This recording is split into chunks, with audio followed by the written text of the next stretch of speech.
I am the inbound SDR Manager at Perkbox. So you know Reese really well. I've got some beautiful SDRs from our company here today. I know Abby very well. Her boyfriend Rob used to work at Perkbox, so it's one big family. What I'm going to talk about a little bit today is slightly different to what I told you, James, that I was going to talk about today. It's pretty stunning, but what I'm going to talk about today is what's gotten me to where I am today. I'll tell you a little bit about my journey, my life journey, not just my sales journey. And I'm going to try and do that in 7 minutes, which is very difficult for a South African. We can't even introduce ourselves in 7 minutes, so I'm going to give it a crack. So what's gotten me to where I am today? My journey's been a little bit strange. I started off as a wannabe model, I think.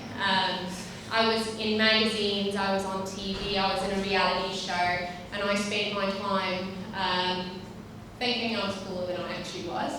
I built a business that I then lost. I started as a junior researcher in an executive talent mapping company, built myself up to be a director of 4 countries. It hasn't all been roses. I got held up at gunpoint twice. I lost 2 friends in a hijacking. I traveled the world. I met a beautiful Australian I now call my husband. And I started again after a nervous breakdown as an SDR in Perkbox. I have since been promoted every 7 months, and my final promotion starts in July, where I'll be managing both inbound and outbound SDR teams.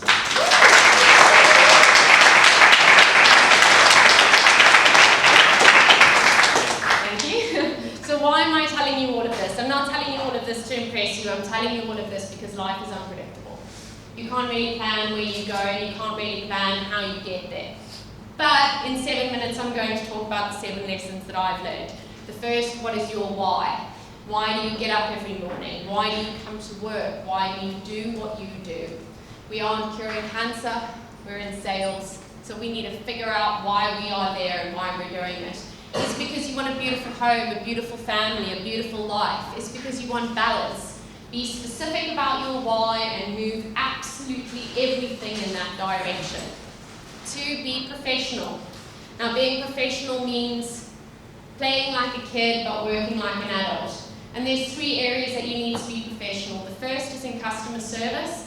Make sure every interaction with you is flawless. The second is professionalism in your network. How you hand over your leads, how you deal with people internally. Be proud of the work that you do.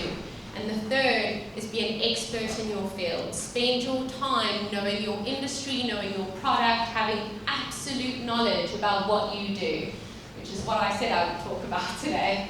But there's a number of ways you can do this. I like to subscribe to webinars and articles that I think are going to help me. Sales Love, HubSpot, Close IQ, Close IO. I like to listen to Morgan Ingram. Does anyone know Morgan Ingram from SDR Chronicles? Legend, love him. Listen to him, it's 5 minutes of your day. Attend brilliant networking events with people that are doing what you do. Ask them how they do it and tell them how you do what you do. Speak out to fellow SDRs on LinkedIn. Excel at what you do. So I like to listen to Blinkist, which is an audio summary of books. Abby knows it. It's really good. Listen to TED Talks. Be an expert. Grow your knowledge. The third is take ownership of your life. So we are 1% what happens to us, 99% how we react to it. And that's a hard thing to hear. But it's really, really critical that you appreciate that what you need to do in your life, you have got complete ownership for. I was told twice within Perkbox that under no uncertain terms would I get the role that I was applying to get. I ignored my manager. I ignored my manager and built that role into my existing role to the point that it was only a natural progression that I would have it. 4, you're not going to like this. Know your numbers. Know your data. Come into every conversation with credibility. Know exactly how many leads you have in your pipeline, what your conversion rate is, How many of those leads convert to an SQL, an SAO, a closed won opportunity? It helps add weight to your conversation. It helps you be better at your job. These things are really, really important. Fifth, ABC. Always be creative. Always be creative. Be creative in your approach. Be creative in how you reach out to leads. Be creative in how you handle objections. Be creative in what you do to innovate yourself in your career. These are very important things. 6, keep it simple, which kind of goes against everything else I've said, but keep it simple. What I mean by that is organize your life in a way that moves you towards your why. Everything that doesn't, either disregard or delegate. The reason for that is that you need to avoid the roller coaster of sales. We know it's a bipolar industry. My heart goes out to everyone in this room. But if you know what you need to do every single day, it's going to get you to where you need to go. 7, and the most important thing is don't sweat the small stuff, and it's the small stuff, and it's all small stuff. My mum taught me that one, and I like to apply the 5-minute rule to that. And the 5-minute rule goes something like this. Be pissed off. Be pissed off with your account executive that didn't convert your lead. Be pissed off with your colleague who stole your lead that you know you were working for.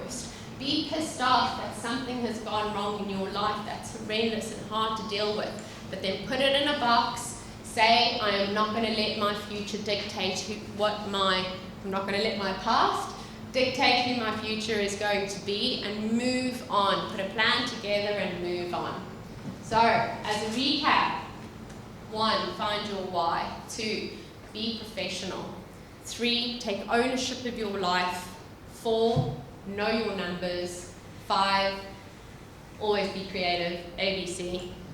6, keep it simple. And 7, don't sweat the small stuff. Thank you very much.